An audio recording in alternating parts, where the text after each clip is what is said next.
सफाई कर्मचारी पुनः नियुक्ति डेली वेजेस मध्य समानता को दूर करने माननीय मुख्यमंत्री को संघ तरफ निवेदन।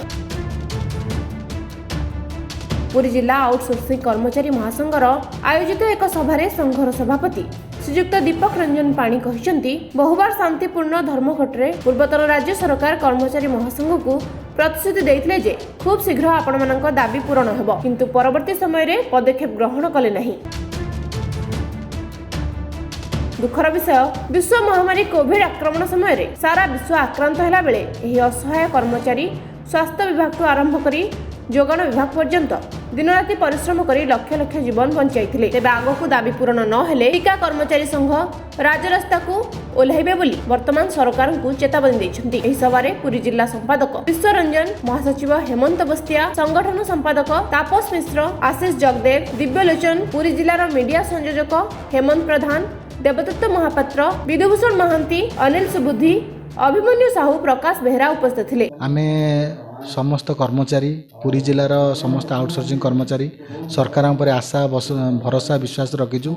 निश्चय आम दाबी पूरण हेब। यही दुखी असहाय कर्मचारी मान दाबी पूरण करेंगे बोली ये असहाय कर्मचारी मैंने आशा बांधी बसचंती आम प्रिय मुख्यमंत्री उपर। मु कहवाक चाहे विगत दिन में सरकार आमको प्रतिश्रुति देते किंतु आम दाबी पूरण करन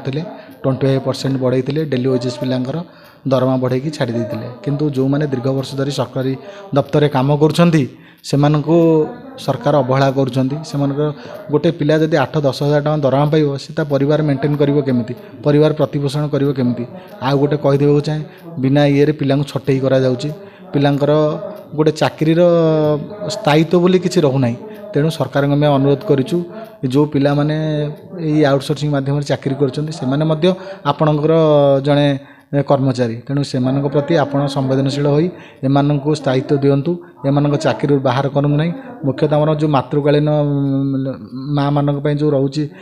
छुट्टी से दिया जाऊ ना। तेणु सरकार मन अनुरोध से दि जाऊ, सबु सुविधा सुजोग दि जाऊ। आ गोटे कहवाकू मु चाहे जदि सरकार आम कथा न शुणती आम पिला छुआ धरी राजरास्ता को जीवु। सरकार ए प्रति आम संवेदनशील अच्छी बोली आम जाचु। तेणु से आम ये सांबादिक सम्मेलन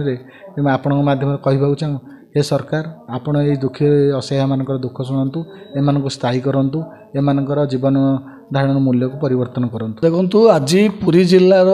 सरकारी एवं अर्ध सरकारी समस्त डिपार्टमेंट रे काम करुवा ठिकारे एवं डेली वेज रे एवं आउटसोर्सिंग माध्यम समस्त कर्मचारी मानकर आज एठी एक कन्वेंशन आरंभ होईची।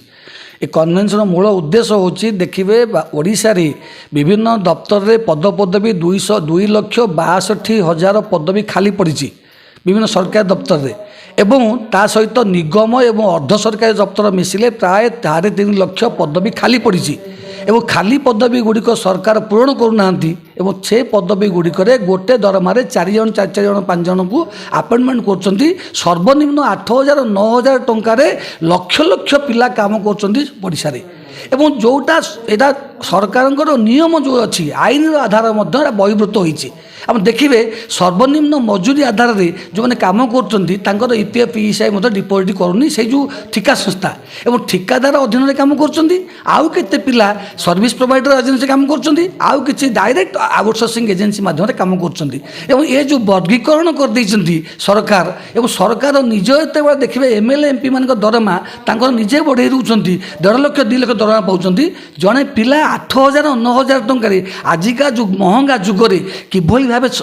परिवार बंचेब एवं परिवार बंचेला बेले 8-9 हज़ार टका जमा संभव नुह एवं जेहेतु ये समस्त अधिकार गुड़िक तार अच्छी पाइबापी सर्वनिम्न मजूरी 26,000 टका देवाई आम डिमांड रही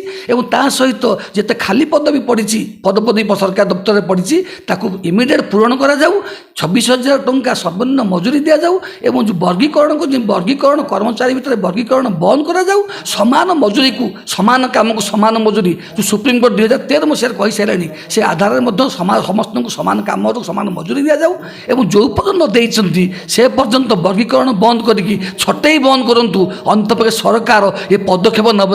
ने ତାହେଲେ ନିଶ୍ଚିତ ଭାବରେ ସରକାରୀ ଅଫିସ ଗୁଡ଼ିକୁ ଏଇ ଆଉଟସୋର୍ସିଂ କର୍ମଚାରୀମାନେ ବଞ୍ଚାଉଛନ୍ତି ଚଳାଉଛନ୍ତି ତ ତାଇ କର୍ମଚାରୀମାନଙ୍କୁ ଦରମା ନ ମିଳିବ ସ୍ଥାୟୀ ନିଯୁକ୍ତି ନ ମିଳିବ ଆସନ୍ତା ଦିନରେ ଏ ଲକ୍ଷ ଲକ୍ଷ ଲୋକେ ଏ ସରକାର ବିରୁଦ୍ଧରେ ଆନ୍ଦୋଳନ